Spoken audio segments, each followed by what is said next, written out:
ദിവ്യകാരുണ്യ അത്ഭുതങ്ങൾ വെറും കള്ളത്തരങ്ങളാണോ? കെട്ടിച്ചമച്ച കഥകൾ മെനഞ്ഞ് ആളുകൾ പള്ളിയിലേക്ക് ആളെ കൂട്ടുന്നതാണോ?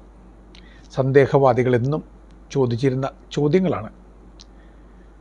ഈയിടെ വരാപ്പുഴ അതിരൂപതയിൽപ്പെട്ട മാടവന പള്ളിയിൽ ദിവ്യകാരുണ്യ അത്ഭുത റിപ്പോർട്ടുകൾ പ്രചരിക്കാൻ തുടങ്ങിയതോടുകൂടി വീണ്ടും സന്ദേഹങ്ങളും സംശയങ്ങളും കുറ്റപ്പെടുത്തലുകളും നിരക്കുന്നുണ്ട്. ഈ ദിവ്യകാരുണ്യ അത്ഭുതങ്ങൾ ശരിയാണോ അല്ലയോ? മാടവനിൽ നടക്കുന്ന കാര്യങ്ങൾ അവയെക്കുറിച്ച് ആധികാരികമായി അവകാശത്തോടുകൂടി പറയുവാൻ എനിക്ക് സാധിക്കില്ല. ആർച്ച് ബിഷപ്പ് ജോസഫ് കളത്തിപ്പറമ്പിൽ വിദഗ്ധ സമിതിയെ വിദഗ്ധ പഠനത്തിന് വേണ്ടി നിയോഗിച്ചിട്ടുണ്ട്. സ്ഥിരീകരിക്കപ്പെടാത്ത ഒന്നും കത്തോലിക്ക സഭ ഔദ്യോഗികമായിട്ട് പ്രഖ്യാപിക്കാറില്ല.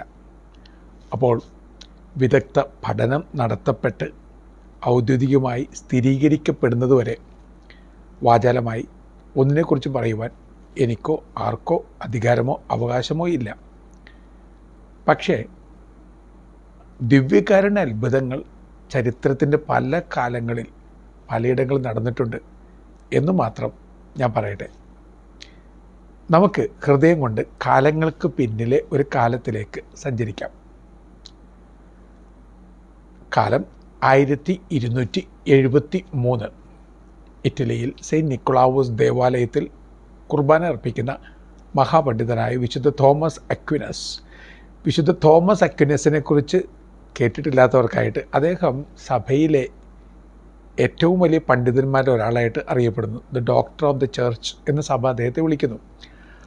അദ്ദേഹം ഏറ്റവും അധികം ദൈവശാസ്ത്ര ഗ്രന്ഥങ്ങൾ എഴുതിയിട്ടുള്ള ആളാണ്. അങ്ങനെയുള്ള അദ്ദേഹം ബലിയർപ്പിക്കുന്നു. ഭക്ത്യാദരവോടുകൂടി തിരുവോസ്തി എടുത്തുയർത്തുമ്പോൾ ഒരത്ഭുതം സംഭവിക്കുന്നു. ഈ തിരുവോസ്തി മാംസമായി രൂപപ്പെടുന്നു. വീഞ്ഞ് രക്തമായി മാറി. ഒരുതരം മോഹാലസ്യത്തോടുകൂടി അദ്ദേഹം അൾത്താരിൽ തലകുമ്പിട്ട് കിടക്കുന്നു. കുർബാന അർപ്പിച്ച് മടങ്ങിയതിന് ശേഷം അദ്ദേഹം പിന്നെ കാര്യമായിട്ടൊന്നും സംസാരിച്ചിട്ടില്ല. പിന്നീട് അദ്ദേഹം പറഞ്ഞു, ഞാൻ എത്രമാത്രം ഈശോയെക്കുറിച്ച് എഴുതിയിട്ടുണ്ട്. എന്നാൽ ഇപ്പോൾ ഈശോയെ മുഖാമുഖം ദർശിക്കുന്ന അനുഭവം ഉണ്ടായതിന് ശേഷം ഞാൻ ഇതുവരെ ഈശോയെക്കുറിച്ച് എഴുതിയതെല്ലാം വെറും ചപ്പും ചവറും പോലെയായിപ്പോയി എന്നൊരു തോന്നലാണ് എനിക്ക്. കാരണം ഈശോയെ വാക്കുകൾ പകർത്താൻ ആർക്ക് സാധിക്കും? ഇതൊരു മനുഷ്യൻ്റെ അനുഭവമാണ്. പാണ്ഡിത്യ കരിമം മാറ്റിവെച്ച ഒരു കുഞ്ഞിനെ പോലെയായി തീർന്ന ഒരു മനുഷ്യൻ്റെ അനുഭവം. ദിവ്യകാരുണ്യ അനുഭവം കുഞ്ഞുങ്ങളെ ആയിരിക്കാം തേടി വരിക, അല്ലെങ്കിൽ കുഞ്ഞുങ്ങളുടെ മനസ്സുള്ളവരെ ആയിരിക്കാം തേടി വരിക. ഇനി എന്നെ കേൾക്കുന്ന പ്രിയപ്പെട്ടവരെ, ദിവ്യകാരുണ്യ അത്ഭുതങ്ങളും പല വിധത്തിലുള്ള അത്ഭുതങ്ങളും ശാസ്ത്രത്തിന് തെളിയിക്കാൻ പറ്റാത്ത ഒരുപാട് കാര്യങ്ങൾ നമുക്ക് ചുറ്റും സംഭവിക്കുന്നുണ്ട്. അതൊക്കെ തെറ്റാണെന്ന് എങ്ങനെ പറയാൻ സാധിക്കും? ഇനി ചില മനുഷ്യർ പണമുണ്ടാക്കുന്നതിനോ പ്രശസ്തി ഉണ്ടാക്കുന്നതിനോ വേണ്ടിയോ കള്ളക്കളികളോ മറ്റും നടത്തുന്നുണ്ടാകാം. അങ്ങനെ നടത്തുന്നവർ പെരുകുന്നത് കൊണ്ടായിരിക്കാം ശരിയായി നടക്കുന്നതിനെ പോലും കള്ളം കലർന്നാണെന്ന് മറ്റു ചിലരെങ്കിലും വിശ്വസിക്കുന്നത്. പക്ഷേ സത്യമായിട്ടും നമുക്ക് നമ്മുടെ ചിന്തയ്ക്ക് ശാസ്ത്രത്തിന് അതീതമായ ഒരുപാട് കാര്യങ്ങൾ സംഭവിക്കുന്നുണ്ട്. ദിവ്യകാരുണ്യ അത്ഭുതങ്ങളിൽ ഏറ്റവും പുരാതനമെന്ന് പറയപ്പെടാവുന്നത് 750 AD സംഭവിക്കുന്നതാണ്. ഇറ്റലിയിൽ തന്നെ ലഞ്ചാനോ എന്ന പള്ളിയിൽ ഒരു കൊച്ചച്ഛൻ പട്ടം കിട്ടി അധികം നാളൊന്നും ആയിട്ടില്ല കുർബാന അർപ്പിക്കുന്നു. അദ്ദേഹത്തിന് സത്യമായിട്ടും ഈ ഓസ്തിയും വീഞ്ഞും മാംസരക്തങ്ങളായി മാറുന്നു എന്ന ഒരു സന്ദേഹം വന്നു.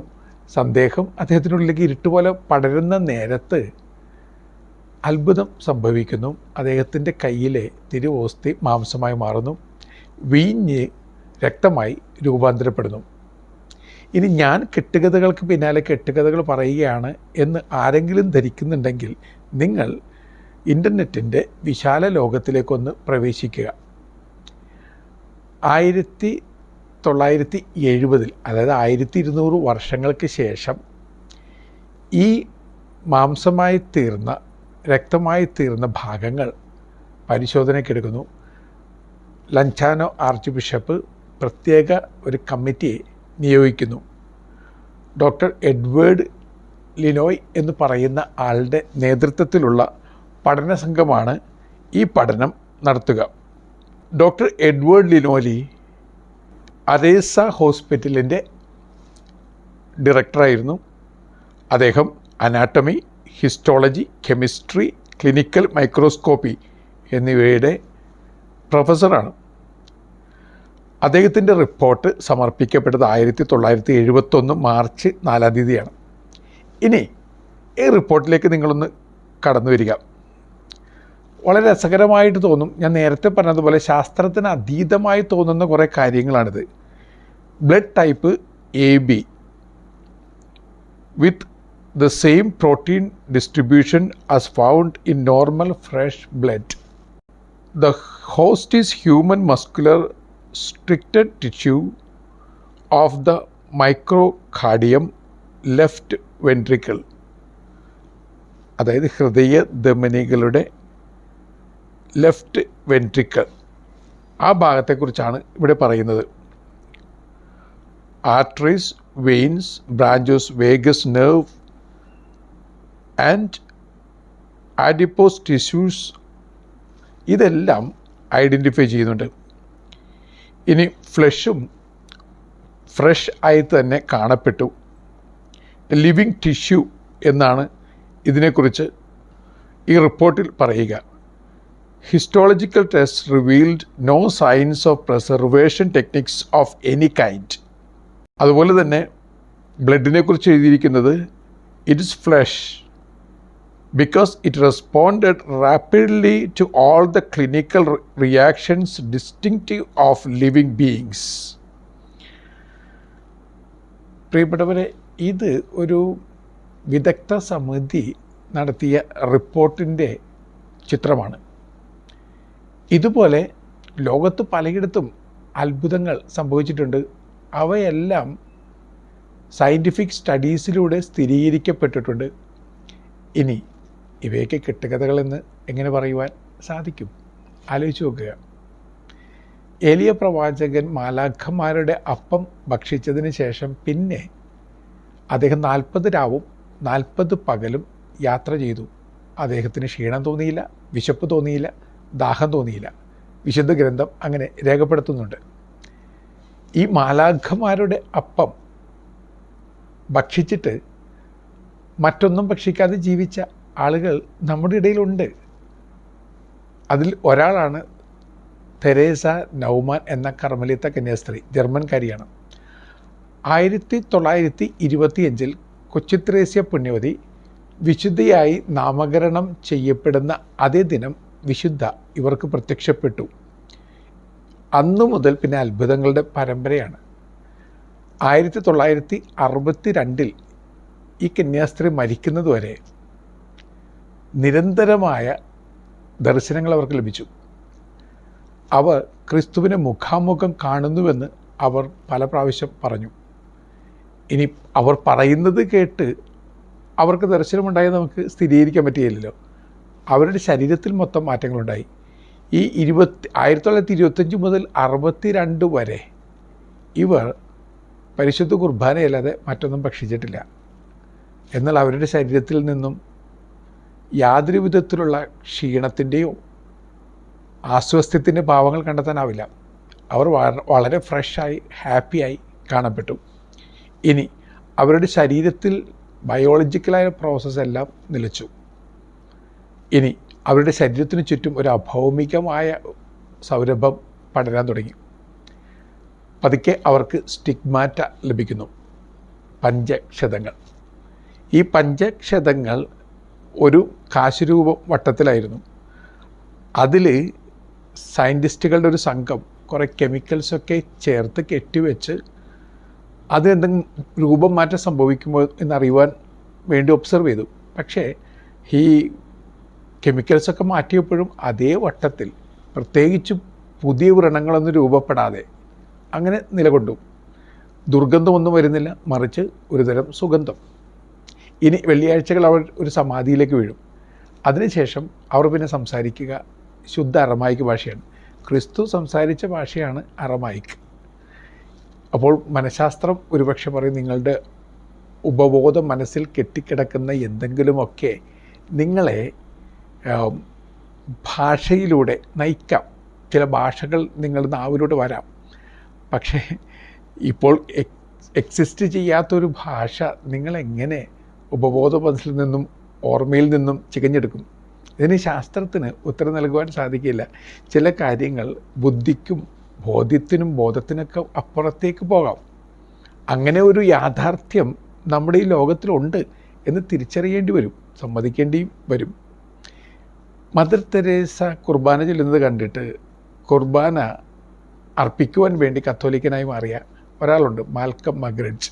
അദ്ദേഹത്തെ അഗ്നോസ്റ്റിക് എന്നോ എത്തിയിസ്റ്റ് എന്നോ വിളിക്കാം, നിരീശ്വരവാദിയെന്നോ അദ്ദേഹം സന്ദേഹവാദിയെന്നോ. അങ്ങനെയുള്ള അദ്ദേഹം BBC പ്രത്യേകം നിയോഗിച്ച ഒരു സമിതിയുടെ ചെയർമാനായിരുന്നു. മദർ തെരേസയെക്കുറിച്ചൊരു ഡോക്യുമെൻ്ററി തയ്യാറാക്കണം. അദ്ദേഹം ഡോക്യുമെൻ്ററി തയ്യാറാക്കിക്കൊണ്ടിരിക്കുന്നതിനിടയിൽ മദർ തെരേസ കുർബാന അർപ്പിക്കുന്ന രംഗം ചാപ്പലിൽ ചിത്രീകരിക്കണം. ആ ചാപ്പൽ ഇടുങ്ങിയതാണ്, ഇരുണ്ടതാണ്, അതുകൊണ്ട് തന്നെ വെട്ടമില്ല. അദ്ദേഹം പുറത്തുനിന്ന് ലൈറ്റ് കൊണ്ടുവന്ന് വെക്കണമെന്ന് പറഞ്ഞപ്പോൾ മദർ തെരേസ സമ്മതിച്ചില്ല. ഇത് ഷോയല്ല, ഇത് കുർബാനയാണ്. നിങ്ങൾ പള്ളിയിൽ പ്രവേശിക്കാതെ പുറത്ത് നിന്നും ഷൂട്ട് ചെയ്യുക. പക്ഷെ പുറത്തുനിന്ന് മറ്റ് ലൈറ്റുകളൊന്നും അകത്തേക്ക് കൊണ്ടുവരാൻ സമ്മതിക്കില്ല. അവസാനം ആ ഇരുണ്ട വെട്ടത്തിൽ ഇടുങ്ങിയ ചാപ്പലിൽ ചിത്രീകരിച്ചു, പ്രത്യേകിച്ച് വെട്ടമൊന്നുമില്ലാതെ. പക്ഷെ അദ്ദേഹം വീഡിയോ ഡെവലപ്പ് ചെയ്തപ്പോൾ അത്ഭുതപ്പെട്ടു. കാരണം ഏറ്റവും ബ്രൈറ്റായിട്ടുള്ള രംഗങ്ങൾ ആ ഷൂട്ടിംഗ് സമയത്തെ ചാപ്പലിലെ രംഗങ്ങളായിരുന്നു, കുർബാന അർപ്പണ സമയത്തെ രംഗങ്ങൾ. അദ്ദേഹം പിന്നീട് സംതിങ് ബ്യൂട്ടിഫുൾ ഫോർ ഗാഡ് എന്ന സുന്ദരമായ പുസ്തകത്തിൽ ഇങ്ങനെ എഴുതിയിട്ടുണ്ട്, there is something so divine about these nuns. ഈ കന്യാസ്ത്രീകൾക്ക് ചുറ്റും എന്തോ അലൗകികമായ ദൈവികമായ വെട്ടമുണ്ട്. അദ്ദേഹം പിന്നീട് മദർ തെരേസ കുർബാന അർപ്പിക്കുന്നവരെ കുർബാന അർപ്പിക്കാൻ ആഗ്രഹിച്ച് കത്തോലിക്ക മതവിശ്വാസിയായി മാറി. വളരെ സുന്ദരമായൊരു കുറിപ്പ് ഒരു ആർട്ടിക്കിളായിട്ട് അദ്ദേഹം എഴുതുകയുണ്ടായി. അതിൽ കവിത കൂർന്ന വരികൾ അദ്ദേഹം പറഞ്ഞു, എനിക്ക് വേണ്ടി വർഷങ്ങളായി ഒരുക്കപ്പെട്ടിരുന്ന ഒരു വിരുന്ന് മേശയിലേക്ക് ഞാൻ മടക്കയാത്ര നടത്തുന്ന പോലെ, എനിക്ക് വേണ്ടി മുഴങ്ങിക്കൊണ്ടേയിരുന്ന ഏതോ മണിനാദത്തിന് ഞാൻ കാതോർത്തതുപോലെ, എനിക്ക് വേണ്ടി ഉയർന്ന ഏതോ ഒരു സങ്കീർത്തന ധാരയ്ക്ക് കാതോർത്ത് ഞാൻ എൻ്റെ വീട്ടിലേക്ക് മടങ്ങി വന്നതുപോലെ അദ്ദേഹം വീട്ടിലേക്ക് മടങ്ങി വന്നു. ശരിക്കും പറഞ്ഞു കഴിഞ്ഞിട്ടുണ്ടെങ്കിൽ ഈ ദിവ്യകാരുണ്യ അത്ഭുതങ്ങൾ യഥാർത്ഥ അത്ഭുതത്തിലേക്ക് വഴിതെളിക്കുന്നു.